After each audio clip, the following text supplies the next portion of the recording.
Time to check in with State Representative Tacky Chan of Quincy for another Tacky Talk on a Tuesday, Tacky. Hey, we're back to Tuesday Tackies for a little bit, and happy end of April. Oh, yeah, that's right. Last day of April today. Wow, how did that happen? I know you blink. It's a long month. Again, it had. I think this was a how many Mondays this month? This was yeah, this is a 5 Monday month. Hmm. And next month is going to be a 5 Friday month. Ah, yes, that's right. 31st is on a Friday this year for me. Yeah. Yeah, so it's going to be a very long month. Again, it's weird when you have the nature of Mondays and Fridays, and if they're very close to the beginning of a calendar day, it just seems like the month won't end. It's true. But it is a cloudy Tuesday, in case you're wondering. It's about 54 degrees ish at noonish, in case confirmation that we are actually live. As we put, I should just get the newspaper to put the no, the ledger's not yellow yet. Get the Globe in the morning and just Put the date up. yeah, like a here confirming identity. But They can tell by our aging. well, one of us ages. I'm not going to say which one. Yes, I think I have an extra wrinkle right here. But last night, thunderstorms. Last night, there was. I was waking up to a loud boom. Waited, and the next thing I heard massive downpour. Sounded like an explosion in Quincy. So it seems to be very isolated. I checked with the staff; they live in different parts, and they didn't hear the same thunderous noise. Yes, it was according to the forecasters, we're on a borderline of a warm and cold front, and the result is thunderstorms. Yeah, it was loud. I was very surprised. I was woken up last night and I was like, what just happened? And it was one of those house shaking situations. I was surprised how loud it was. And then Yeah, yeah, when it started like downpouring, I'm like, okay, that wasn't like an explosion somewhere because it was that loud. yeah. No transformers blew up. It's just thunder. So as you can tell, a little tired today. Hey, speaking of electricity, I checked with the city about that question with the municipal aggregation. Yeah. Can you opt back in if you opt out? And the answer is yes, you can. However, be aware that it may be opting in at a different rate than first agreed to. In other words, you don't get the municipal aggregated rate. You basically can go to Entergy as a private customer. Yes. So you So just need to be aware of that. in other words, you've been knocked out of the municipal aggregation rate, so you can't come back to the municipal aggregation rate. Correct. So I was right. So, what? Who would ever guess you weren't right? Of course, we knew you were right, Jackie. Just wanted to confirm. Once you're out, you can't get back into the municipal aggregation rate, Yeah, you'll get in, but at a different rate. which means private contract of energy. Yeah. So just stay in if you want to stay in.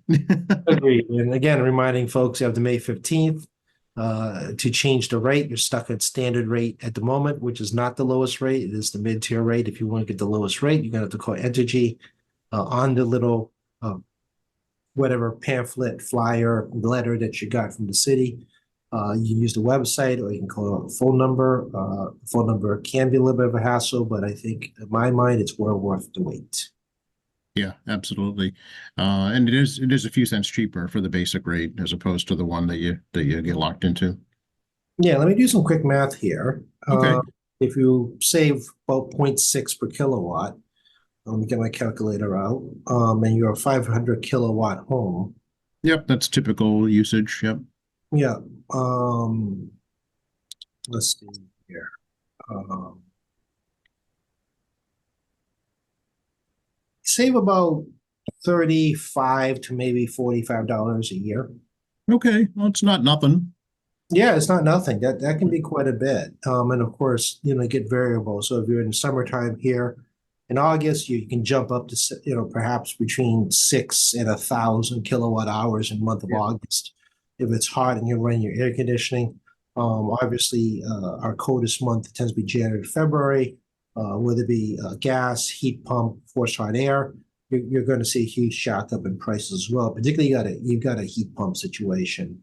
You're definitely going to be burning power like mad. Right.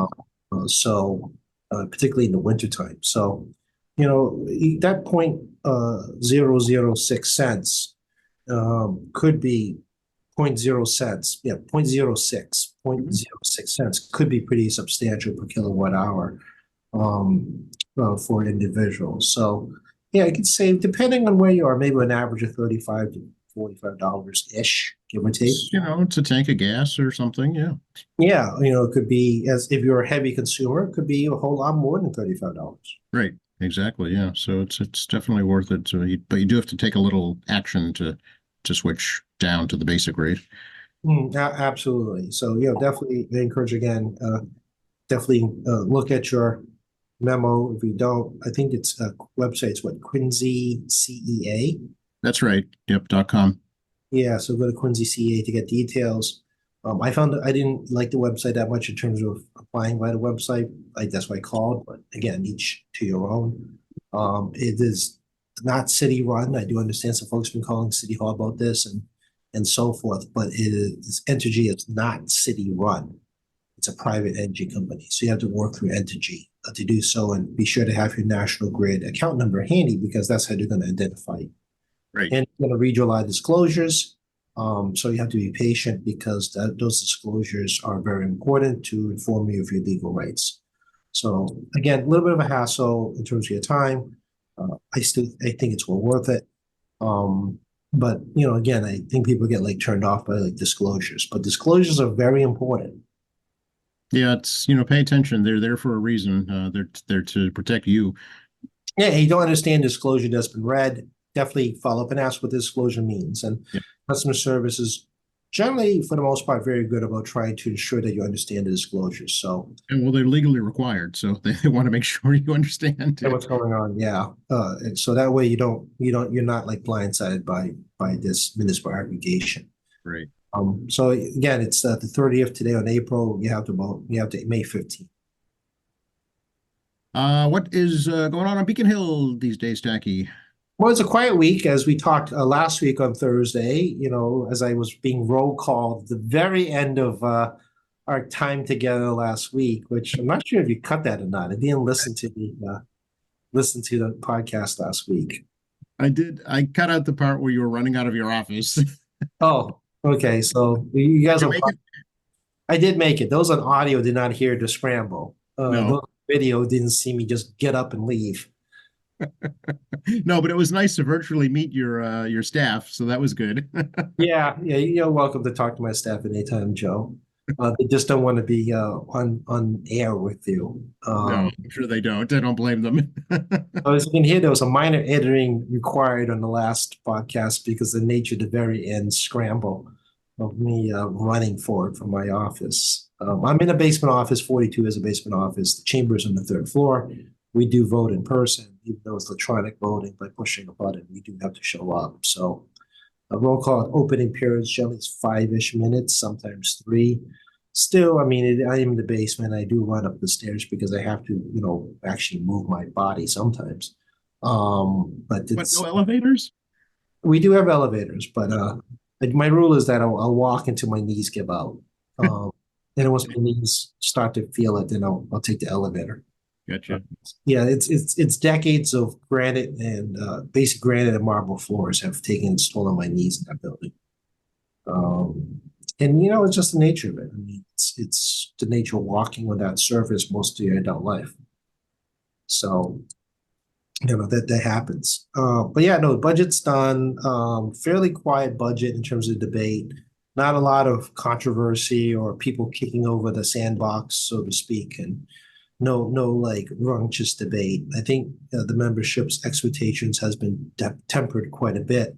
I know it was kind of a weird 3 years, but one of the things that did happen was increased wages has resulted in increased income taxes. Big surprise. And you also had all this COVID money floating around that has to be used up by end of this calendar year. So everything's been allocated just about all of it, not all of it, but just about all of it's been allocated out. So members were not looking to take more or try to get more than that's available. So we didn't add too much to the bottom line through the amendment process. And because of tampering expectations, I didn't hear of any like real like raunchous behavior from any of the reps about, stomping their feet kind of scenario. People are very, very understanding this year. You'd be surprised when there actually is money to go around. People tend to be much more demanding. Mhm. Um, They want a piece of it, right? yeah, and then on the flip side, when it's very, very bad, people go into desperation mode, try to save what they can. Right. So things aren't good, as I like to say, but the sky is hardly falling. Hardly falling. We're far from that scenario. So, I think, leadership team, Chairways means Eric Markowitz and Speaker Mariano and the entire team did a good job on managing the membership. Remember, there's like 140 of us, well, 155 of us really, like right down to it, running around trying to lobby the leadership team for whatever we're lobbying for, and very little public policy in the backside. So it's been very, very much a very narrow budget this year. Yeah, yeah. Has the Senate introduced their version? Do you know? They'll be doing it in 2 weeks. Oh, okay. There'll be a Wednesday in 2 weeks. They generally hold Memorial Day weekend against membership. So in their case, they'll start debate on Monday and try to get it done. Well, they sometimes start on Tuesday, depending on how things go. But they're trying to do it by Friday, Thursday before Memorial Day weekend. Okay. So, and then conference committee after that. Yeah, and the Senate will get better numbers. Obviously, it's April 30th. We do not receive April revenue numbers for Department of Revenue because April's not over. They should report something by midweek next week at the latest. That new service will get from the Department of Revenue regarding the latest figures. So you're gonna actually find out faster than I will because they actually tell news service before they tell us, which is kind of funny the world we live in. I mean, you remember the days of paper, right? Oh, yeah. Where, I would actually be able to get those press releases in paper. Well, similar time frame you would get, would it be faxed over to you as opposed to being putting on a social media account or direct email or part of the listserv email system or being bought by State House News Service. I mean, the media information is very much changed. People kind of think I'm on the in, but because of how they move information today compared to was 25 years ago, it isn't the same type of information gathering. Right. No, it's all in real time. Yeah. Yeah, and we're not always part of the real-time loop. Right. Yep. Because like I said, when it was on paper, you could just run to the press office and everyone has to do the same thing, and you're getting yours as quickly as they can fax. Yep. Yeah, no, I understand. So maybe next week we should try and chat on Thursday, just so we have those numbers. Yeah, let's see if we can schedule for Thursday next week. We should have those numbers available. And then we could have a chat about what I think, where I think things may be going or not going. Tomorrow's Fed speak. Jay Powell's back out on the latest board meeting, and then Friday's unemployment numbers for April. Right. Yeah. So we get a better idea of the economy. GDP was a little peculiar on Friday. Which came in. It was a Thursday. Yeah, we talked about this already. About GDP was a little weird. Yeah. And PCE was in this terrible as well, it wasn't good, but it wasn't like horrific either. It was kind of like, the stuck at 2.7, 2.8. Right. Yeah. Move. So maybe you'll see what the Fed Reserve says on Wednesday about what they're thinking, because we're in this sticky situation where we're trapped in this weird spot. But no recession, or what I could refer to as conventional situation regarding people's spending habits. Yeah, no, it's the concern that I've heard about now is this term called stagflation, where prices continue to rise, but nothing else does, including wages. Nothing's moving quickly on CPI growth, even though it is significantly higher. So prices go up, but they go up slow, and wages don't go up really fast. Again, there's stagflation, there's inflation, there's disinflation, and there's deflation. Deflation is the most dangerous one. Right. It's a death spiral where you have prices go down, wages go down, people can't pay for stuff because wages are down, and then they have to lower prices again. And then you have massive layoffs because people can't buy stuff, and it's self-perpetuating horror. Yeah. in deflation. And a country like Japan actually starved off deflation by creating stagflation instead. Hmm.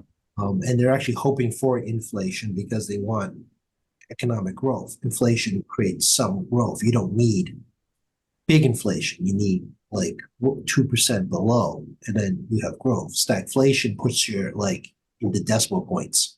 Right.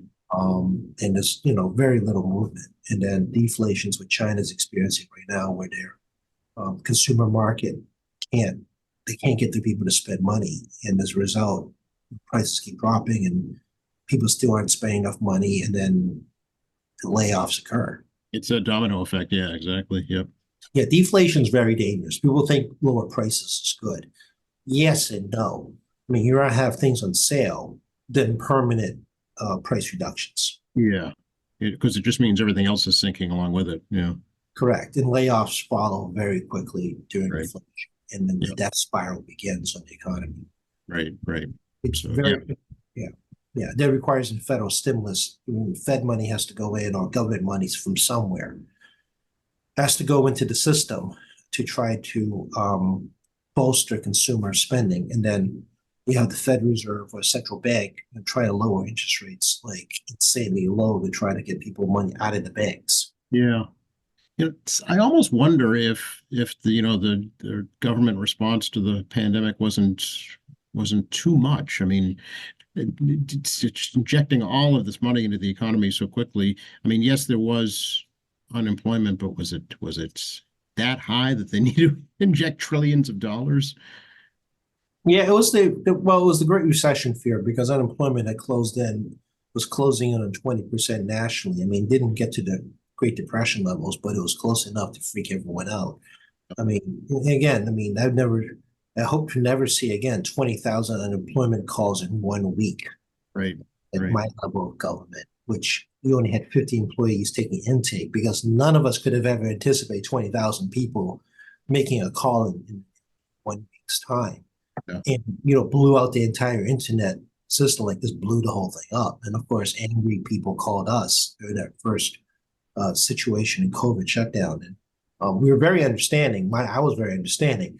They were angry, but they, obviously they didn't understand there was 20,000 people calling at the same time that week as they were.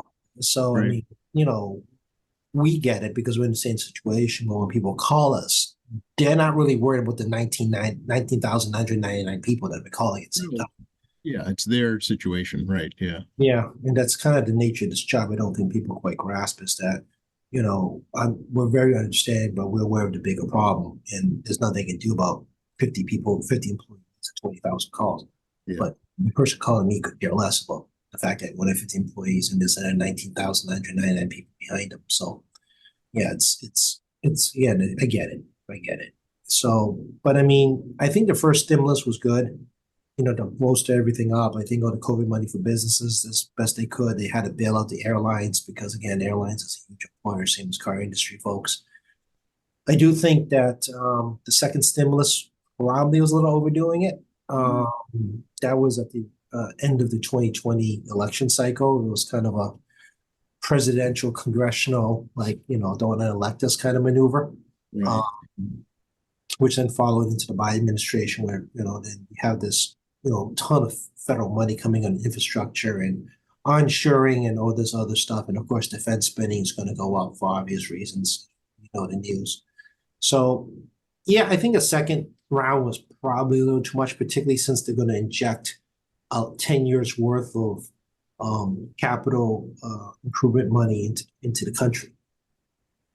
Right. Exactly. Yeah. And nobody anticipated, Ukraine, nor the Middle East situation, nor the aggression of the Chinese military's posture with the neighboring countries.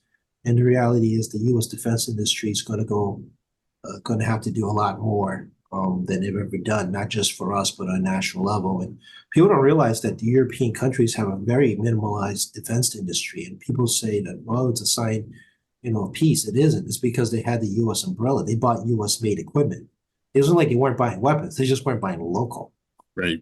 Yep. So the Europeans have now started ramping up the local defense industry again to a higher level. so they aren't codependent. They're not dependent on us for weapons. They want to be able to buy homegrown stuff in case, God forbid, the Russians decide to start moving to the West. They want to wait for, a fly-in of U.S. equipment. They want to be able to, have stuff ready to go. Yep. So we're not returning to a military complex. We're not by any stretch. But, if COVID doesn't teach us anything, it's onshoring and some degree of self-sufficiency. Anything from medication to guns. I mean, everything is now becoming, we've got to have redundancies, particularly in first world countries that have good trading and defense packs together. Yeah, we saw that manifest itself when we had a shortage of simple things like face masks. Yeah, and Tylenol, and antibiotics, and obviously ventilators, and all kinds of other drugs and PEE, personal equipment, protection equipment, and then simple things like knobs on cars. Right. Yeah. That the car manufacturing here was slowed down because inability to get parts out of Indonesia. Yep. So now I'm not saying globalization is coming to an end by any stretch. The U.S. has been one of the biggest globalized countries since the day of sail, where we exported cotton and tobacco to the planet, as well as fish and corn, wheat. Like we exported a lot. So the U.S. has been a crucial part of globalization from the days of sail. I do think that it's going to be a mixture of globalization and local industry development. It doesn't have to be in the United States, but all within the vicinity. Canada, Mexico, and similarly in the European Union. I mean, you're going to get the Germans, the French in particular, ramping up their defense industries. And that makes a lot of sense from their standpoint. And other countries which we discourage, like Japan, is not really allowed to build a defense industry. Right. They're dependent on the U.S. umbrella because by constitution they can't leave the island and they can't have a standing army. Right. Have a quote unquote defense force. That's really more like very powerful National Guard with tanks. So I mean the U.S.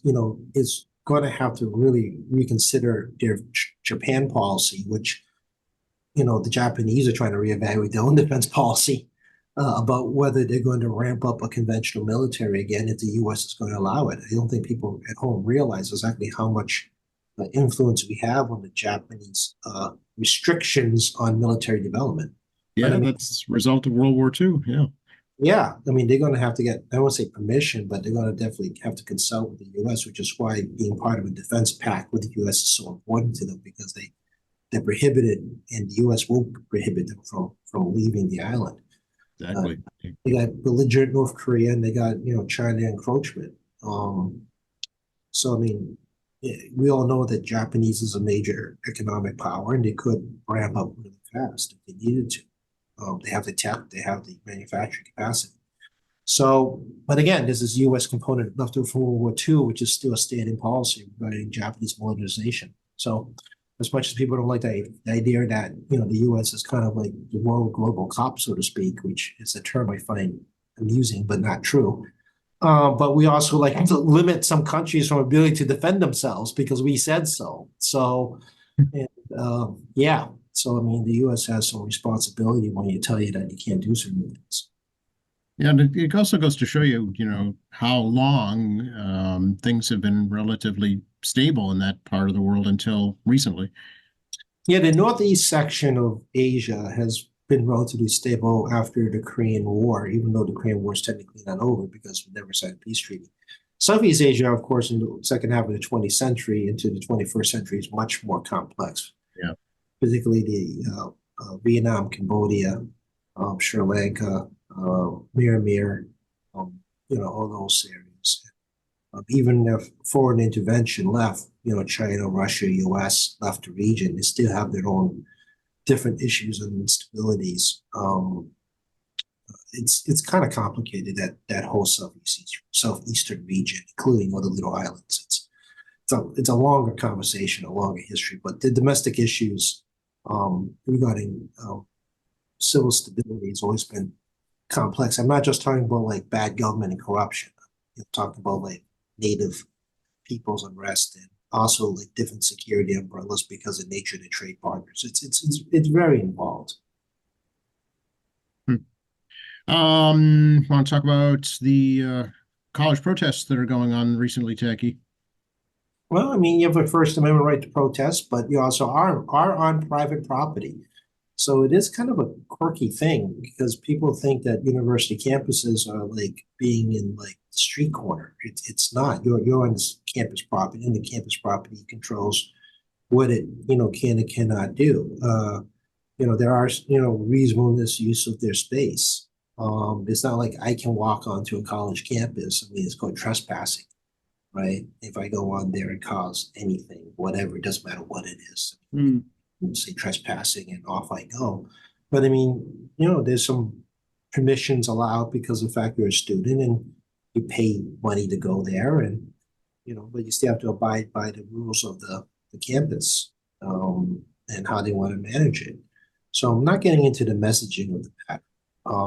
This is not the first time we've seen this. Remember Occupy Wall Street? Of course, yeah. Yeah, that was only a dozen years ago when a lot of these college kids was still in elementary school. We had Occupy Wall Street, which also created problems at college campuses. Not nearly as, rambunctious, I hear, depending what campus you're on, but this was a thing that was going on in certain schools too. Not every school, but certain places, was having a similar experience. And then, I'm too young for this, but you remember the Vietnam protests.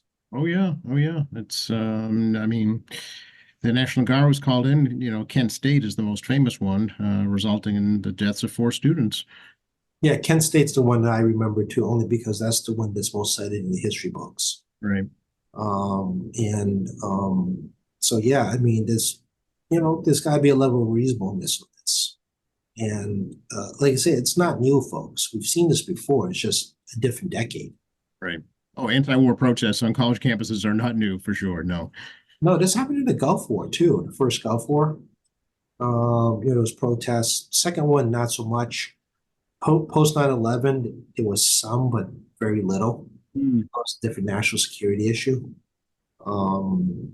So, I mean, I don't know what to say. I mean, to me, it's kind of the message of the day. And then there'll be a different opportunity for folks in a different generation to make their voice heard about something else. But, my opinion is that it is private property. They do pay to go there, but there are rules of conduct expected.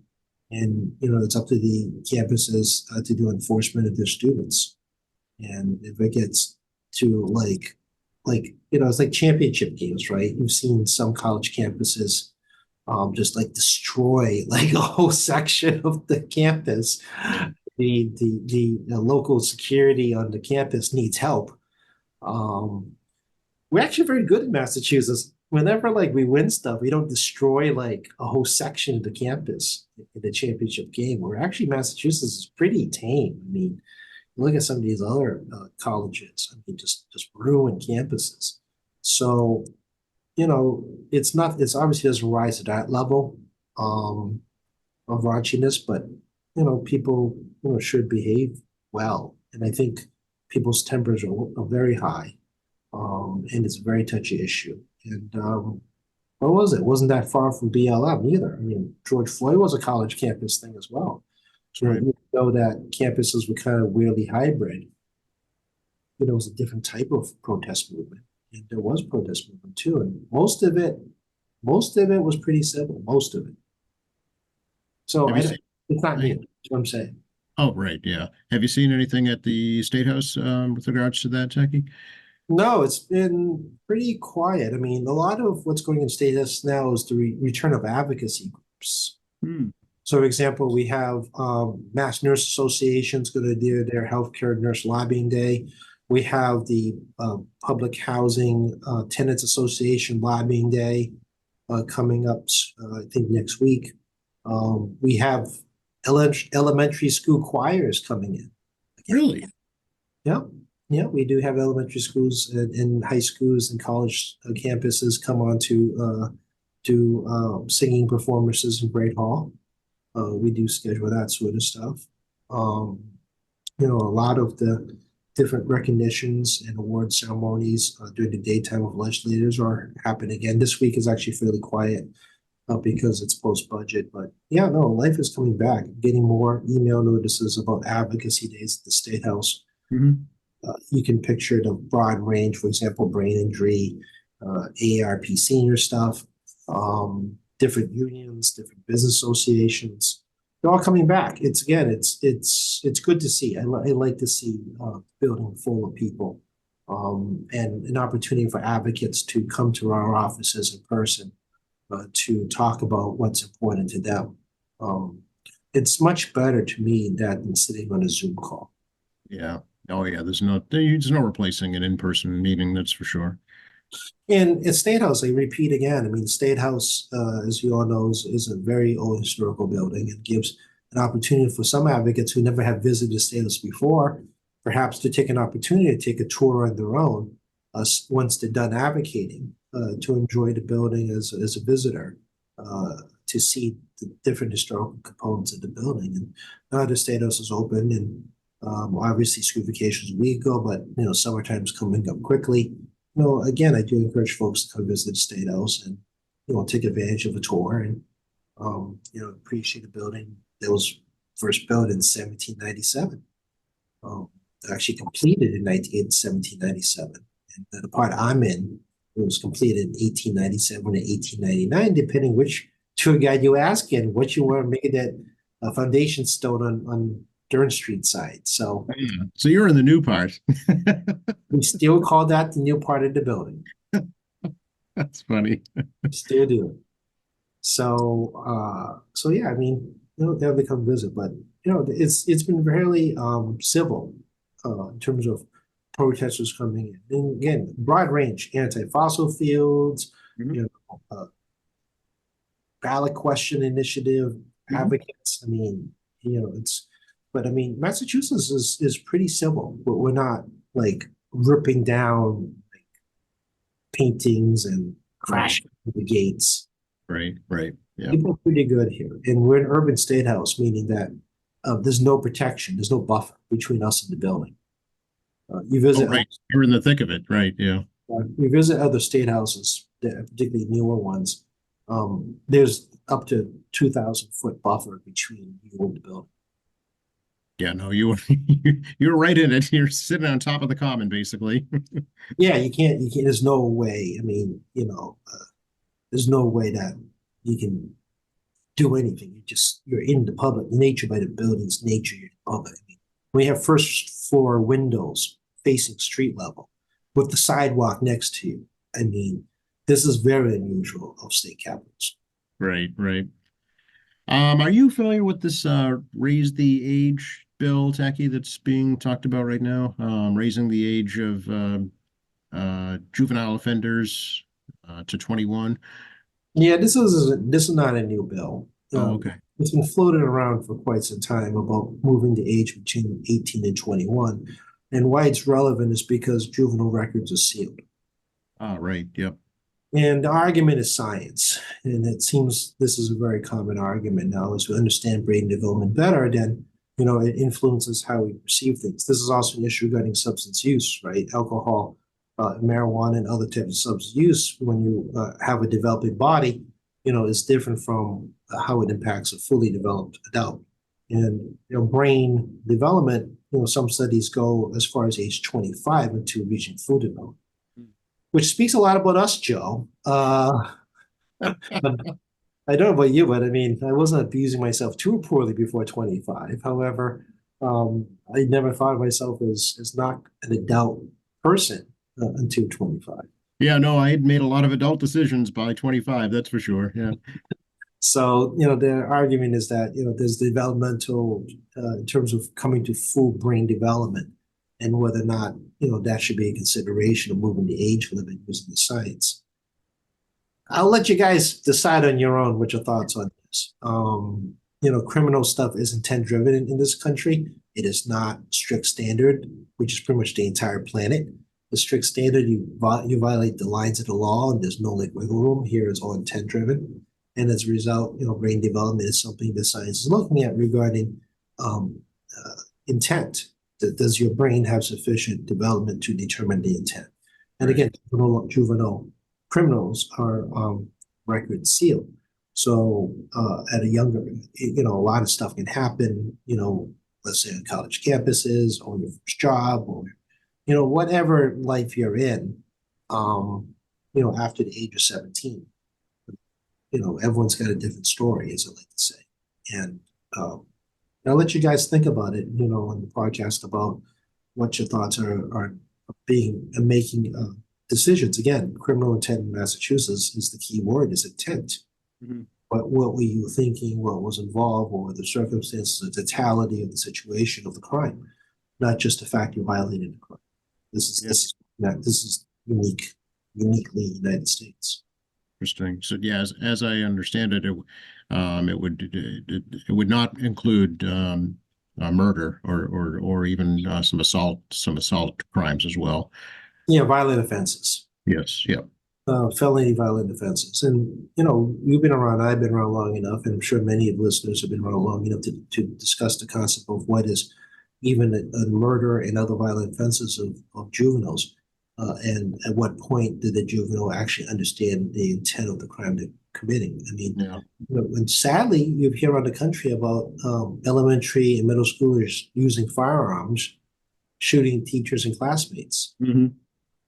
If you're a fourth grader who brought, somehow got their hand on a firearm and, brought it into school and shoot your teacher, what's the intent component? Right. Right. And this is a struggle you're going to find there's going to be more of this struggle, particularly not in this country, but around the country, as different states have different criminal laws. Mm-hmm. They're going to start to try to address even lower age limits regarding violent offenses, which may be just a simple accident, but how do you determine whether that a younger child has the ability to make a conscious decision to commit an act of violence? Yeah, that's not an easy issue by any means, for sure. Yeah, No, and I don't think we should oversimplify it. I agree. Yeah, it's much more to it than just saying yay or nay. Yes, he or she did. Yes, he or she didn't. Yeah. Yeah, again, this is an intent-driven country. Every case is different. Every individual is different, and the approach of the prosecution and defense is individually based on the circumstances of the entirety provided. Again, this is more of someone that actually does criminal law than me. Right. Not a criminal law attorney by any stretch, but this is basic law school stuff. Right? In my world, the only state that doesn't practice this is Louisiana. Oh, is that right? Interesting. Okay. French. The state courts use a French system. Oh, interesting. I didn't know that. Yeah, the bar exam is also different because the Louisiana bar exam is very different from the other states because there is a state law component as part of the bar exam. Theirs is very different from multi-state. Mm-hmm. Multi-state multiple choice component. It's just so very different. So Interesting. reevaluate how you approach the Louisiana bar. Yeah. Okay. You catch me as you can. There's if you saw that movie, was it Matt Damon in that film? And Tom Hanks. Yeah, it's about fraud in the 70s and how you commit identity theft. I think it's Matt Damon. I'm trying to remember who was the no, Leonardo DiCaprio. The Caprio. Leonardo okay. was the Caprio was the protagonist in that, or the antagonist, depending how it is, because the hero is really Tom Hanks is the hero chasing him. But no, he passed the Louisiana bar exam by just memorizing, because he was gifted with incredible memory, just memorizing law books and was actually able to pass the bar exam. Oh, okay. Yeah, I am no good at movies. Terrible at movies. I don't know anything about them. So It was like a scam involving, I'm trying to remember the whole scene involving like a daughter of like district attorney or something. It was like a whole thing. It's been a very long time. I think I was in law school when I watched that film. okay. Catch me if you can. Okay. Yeah. Actually, the real life person actually works for the federal government. Ah, okay. After he completed his prison time, he actually became a contract for the feds regarding cybercrime, identity theft, and similar type of crimes as a consultant because I think he's a consultant because it takes a crook to catch a crook, so to speak. Yeah. Even though technology's changed, this dude's mind is just so nimble and brilliant that regardless, even though the text changed regarding the fact that you just don't change a couple of checks and before we had water seals on everything, Right. or embossing stuff with different types of security things on legal documents. He can still think of ways of getting around even modern technology. Oh, okay. Yeah. So it gives you a leg up actually if you know how a criminal is going to think, right? That's correct. So I'm sure somebody out there that's listening knows what I'm talking about and can actually name all the details. As you can tell, my brain is a little foggy, even remembering chapters in it. But that was a long time ago. I read this week that the governor's thinking of using the closed Chelsea Soldiers Home for some of the migrants that are coming into the state. Do you think that's a good idea, Jackie? No, are you kidding? I swear to God. I mean, their ability to run the press room is getting very troublesome. Between Tibbetts, Ebbets, whatever, the secretary, making up stuff about taxes that are not happening because there is literally nothing filed about this in conversation with us and in border tolls that we talked about last time. I mean, the administration's complete inability to actually formulate a plan on how to address this migrant issue is astonishing, troublesome. And it's literally like you just throw anything on a wall here as opposed to looking something more comprehensive, given the fact the fire hose isn't turning off. So you better have a plan of how to move the water. And they can't get their head around this. They really just cannot. And the legislature is extremely frustrated on two levels. On the first level, of course, is our impact on our individual districts.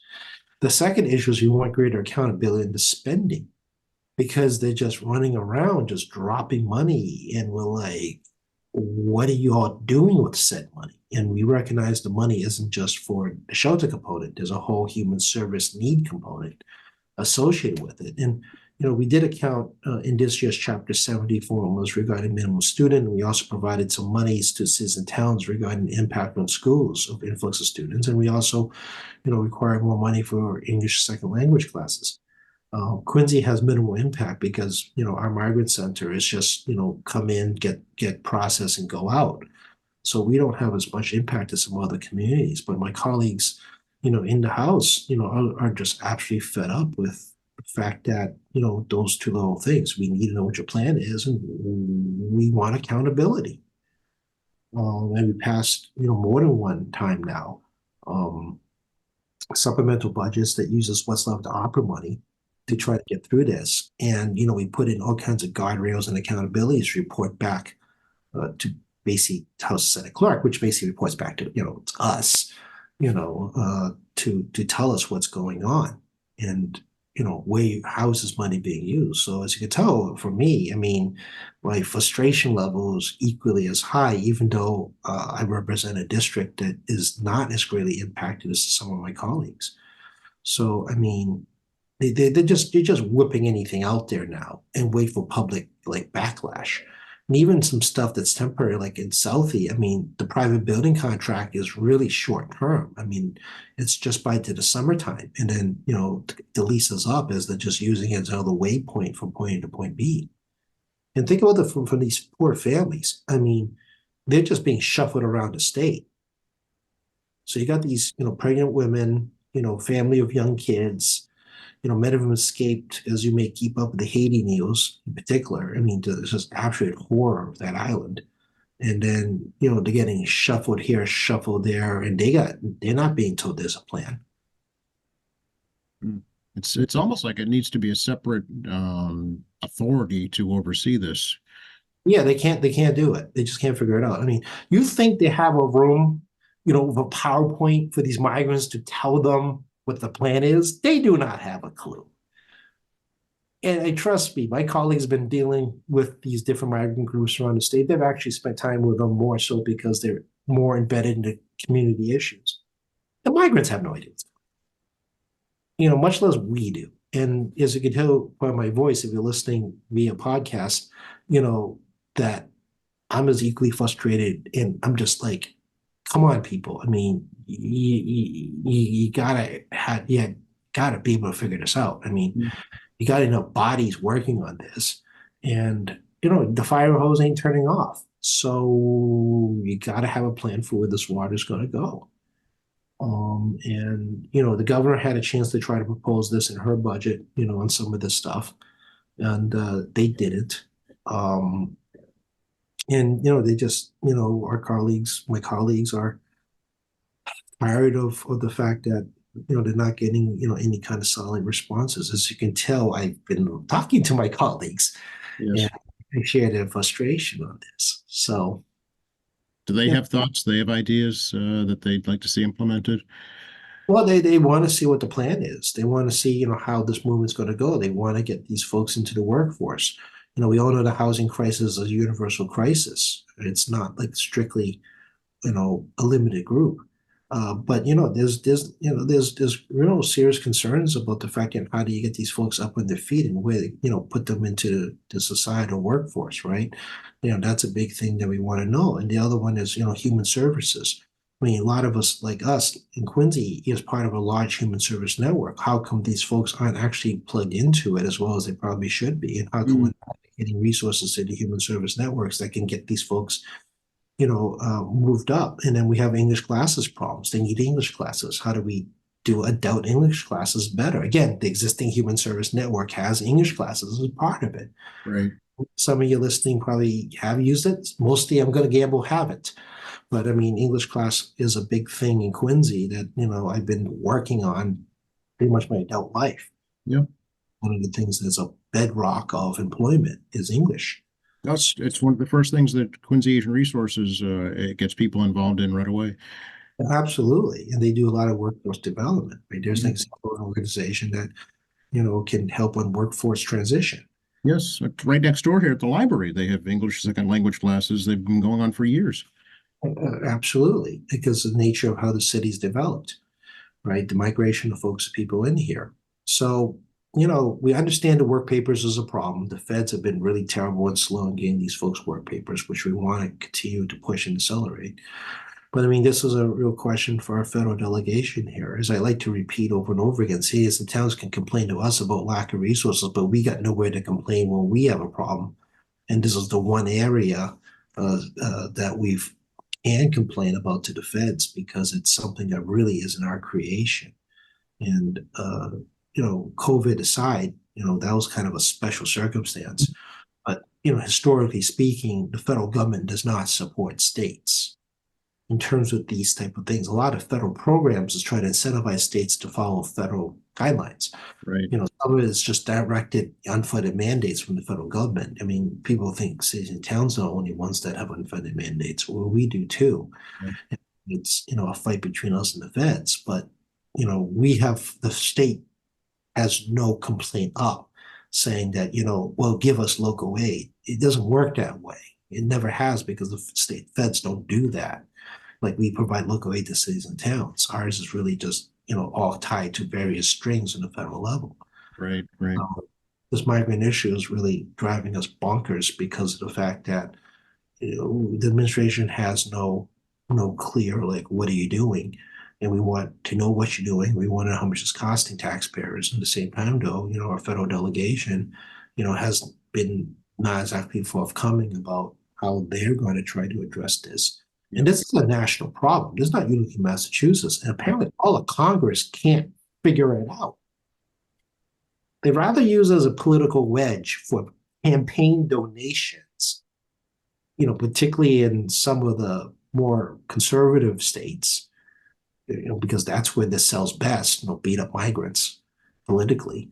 And then Democrats would beat up on those folks beating up on migrants to raise money. I mean, this has got to stop. I mean, negative campaign collection is a horrible, horrible way of raising money.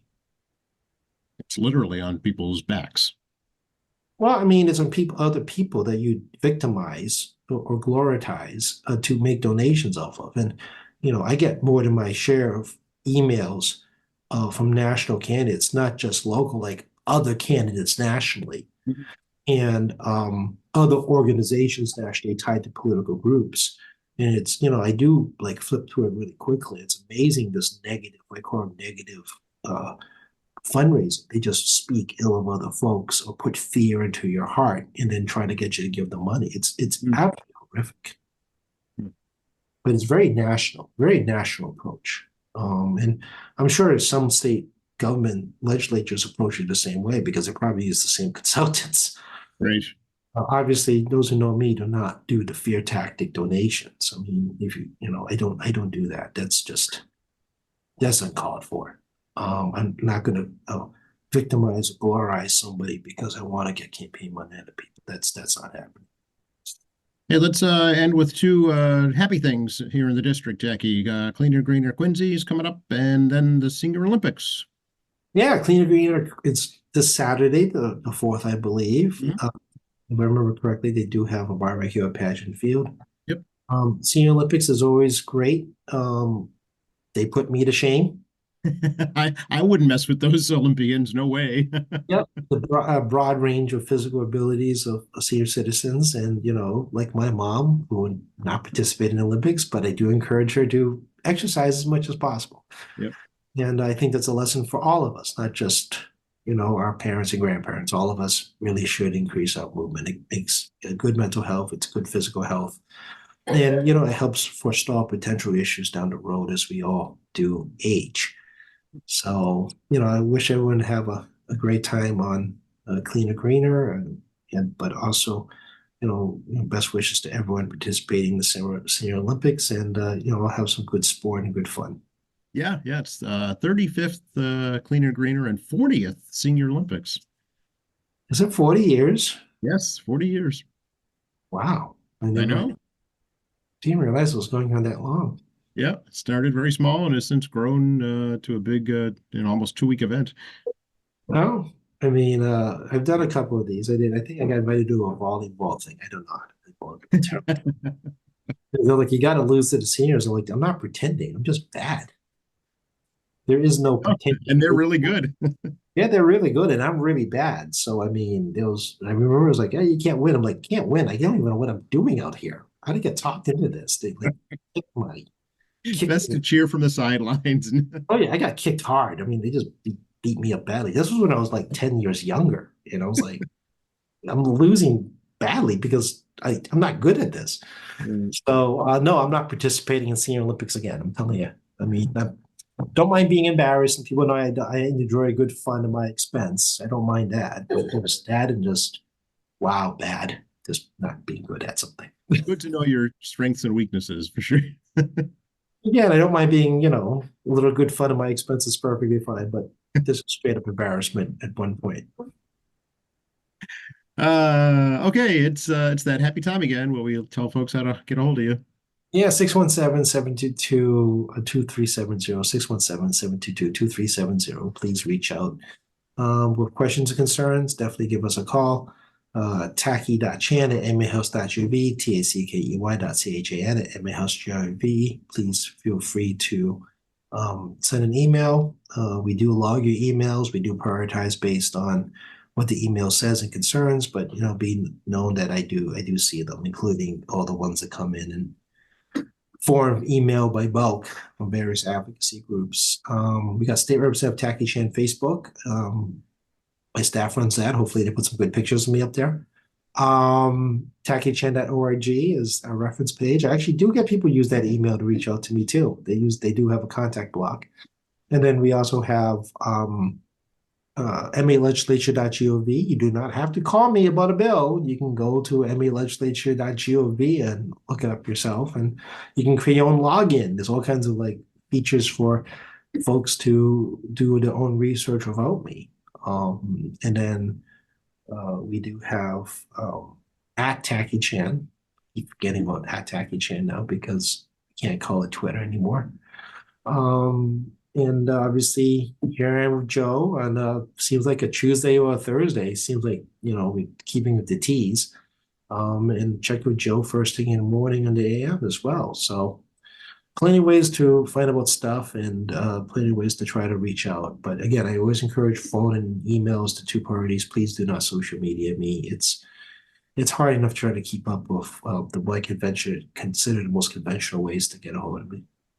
Excellent. Next time we talk, it'll be May, Techie. Yeah, May Day's coming up, huh? May 1st. Yes, we can go dance around the maypole up in Marymount.